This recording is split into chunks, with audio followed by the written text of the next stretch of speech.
టాలీవుడ్ లో star heroine అయిన పూజా హెగ్డే చేతిలో సరైన సినిమాలు లేవు. ఆమె కెరీర్ కాస్త డల్ అయింది. తమిళంలో అవకాశాలు వచ్చిన సాలిడ్ సినిమాలు తగలకపోవడంతో అక్కడ ఆమె ఇమేజ్ చాలా వరకు డౌన్ అయిపోయింది. వరుసగా పూజా హెగ్డే 3-4 సినిమాలు డిజాస్టర్గా మిగిలిపోయాయి.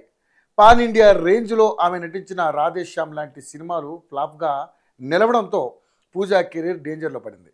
అంతేకాదు అవకాశాలు కూడా తగ్గిపోయాయి. ఒకప్పుడు పూజా హెగ్డే అంటే ఎగబడి సినిమాలను బుక్ చేసుకునే నిర్మాతలు ఇప్పుడు ఆమె అంటేనే ఐరన్ లెగ్ అనే పేరు పడిపోయింది.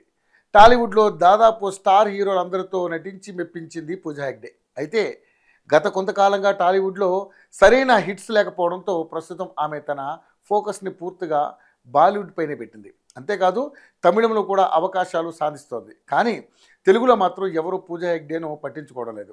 ఇక రీసెంట్గా బాలీవుడ్లో కొత్త సినిమా చేసింది పూజ. తాజాగా ఆమె నటించిన దేవా మూవీ రిలీజ్ అయింది.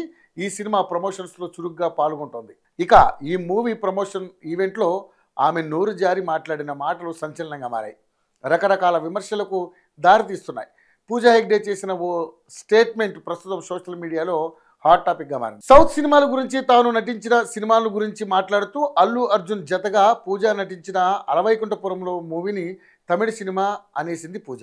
ఆమె మాట్లాడుతూ అలవైకుంఠపురంలో మూవీ తమిళ సినిమా అయినా కూడా హిందీ ఆడియన్స్ దానిని పాన్ ఇండియా మూవీగా చాలా బాగా ఆరాధించారని, పనితనం బాగుంటే అది ప్రేక్షకులకు నచ్చుతుందని ఆమె అన్నారు. త్రివిక్రమ్ శ్రీనివాస్ డైరెక్షన్లో ఐకాన్ స్టార్ అల్లు అర్జున్ నటించిన అలవైకుంఠపురంలో మూవీలో పూజా హెగ్డే హీరోయిన్గా తాను నటించిన తెలుగు సినిమా, పైగా బ్లాక్ బస్టర్ హిట్ అయిన మూవీ ఏ భాషతో కూడా తెలియకపోవడం, తెలిసినా మర్చిపోవడం, అసలే ఏ ఉద్దేశంతో ఆమె ఈ మాటలు అన్నారు అని బన్నీ ఫ్యాన్స్ సోషల్ మీడియాలో ట్రోలింగ్ మొదలుపెట్టారు.